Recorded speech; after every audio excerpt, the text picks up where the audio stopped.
In this video, I'm looking at how to go about making a pedal board and making it out of an IKEA chopping block. There's been a lot of videos on YouTube about making a pedal board out of an IKEA crate. I had a look at them and it seemed to me that it's going to be involve some kind of, craftsmanship, a lot of sewing, gluing, spray painting, and I'm not really very good at that, if I'm honest. I did make a cassette rack in woodwork at school, and that was about the sum total of me craftsmanship. Now, the reason I wanted to make this pedal board is you can see all of these different pedals here. The company iSet keeps sending me pedals to try out, which is very kind of them, and I appreciate it. And I've ended up with, as you can see, heavy metal pedal. There's overdrive, multi-echo, dumbler. I'm going to be reviewing these because this one in particular is quite an interesting one. There's the Cube Baby, which I just did a review for, which I might stick on this, which is a standalone unit. We've got the looper that was sent to me. You've got the reverb, delay, chorus, flanger and distortion. Now, one thing to mention about if you're going to put a pedal board together, I mean, this is the first time I've done one because I don't really want these sitting, gathering dust. I want them to be usable, but I don't want them all on the floor, but I don't want to keep them all, in a drawer. I want it to be some kind of usable unit. Now, it's very unlikely that, I think there's 10 pedals there, that I'm going to have 10 pedals on at any one time at the same time. I think that would be a little bit ridiculous to do that. So when you're thinking about pedals, you're looking at what you're going to use it for. So in this particular case, obviously bought the links, distortion first, then your modulation type pedals, flanger, chorus, delay, reverb, and then the looper, because the chances of having the reverb unit and a multi-echo unit at the same time are probably rare. So I'll probably keep these ones up here is to be interchangeable. That's my idea. So I have something that I can stick with, and then say if I wanted to change the distortion pedal for the metal pedal, I would just swap it over, with the reverb, and I wanted to use that, I would swap it over, whatever, as opposed to having them all linked up. Now, the idea here is that I bought a power pack. Now, I've seen all the ones that are dead expensive, and this is just like for home use, and I want to see how it works. So, I mean, in the future, if I start using it all the time, maybe upgrade and get a more expensive one. But the idea is that you've got a power pack that is going to power all of your pedals.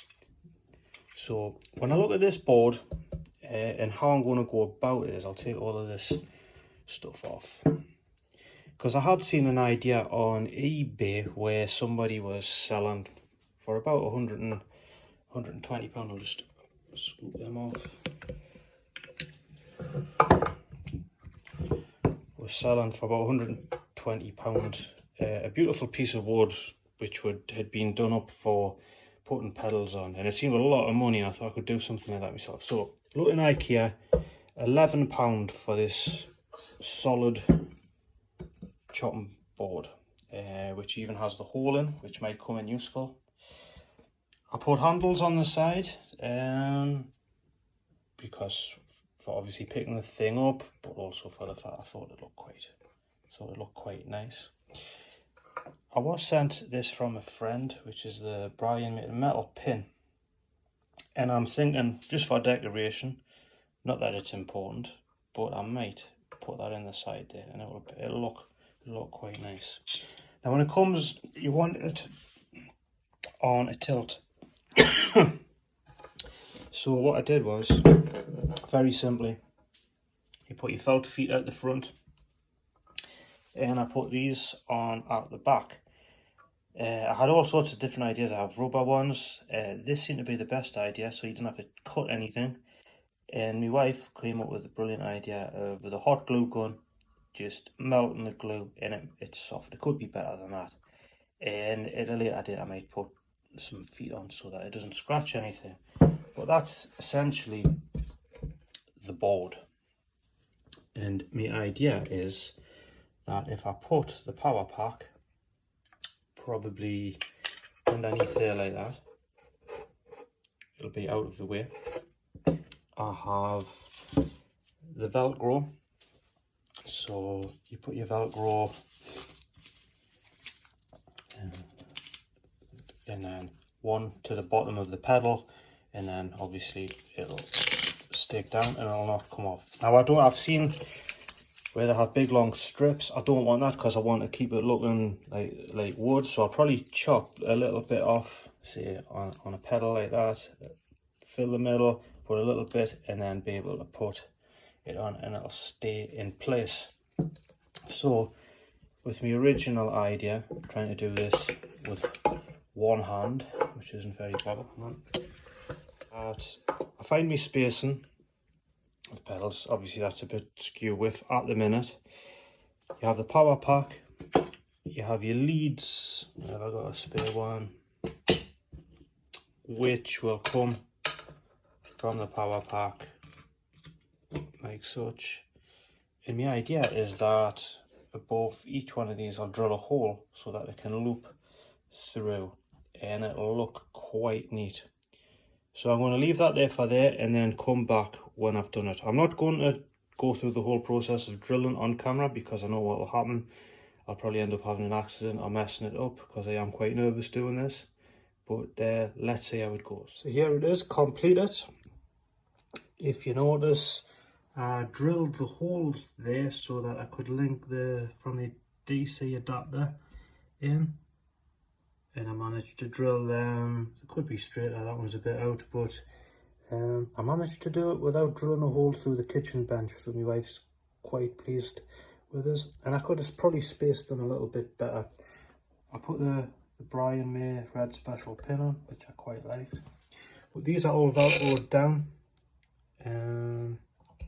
So they aren't going to be going anywhere. It's for house use, so it's not like it's got to be that robust.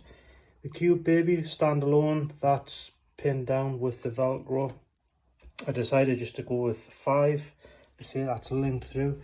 The power pack I was quite pleased with because that Velcroed down and is quite neat with the wires. And I think I've come a long way since making a cassette rack at school doing this. I could probably improve it in little bits and pieces, but everything switches on and off, and like I say, interchangeable, so I can take it's Velcroed down so it can come off quite easy. It takes some getting off. You almost rip the back of the pedals off. It's that tough. So all I need to do now really is play something and see what it sounds like.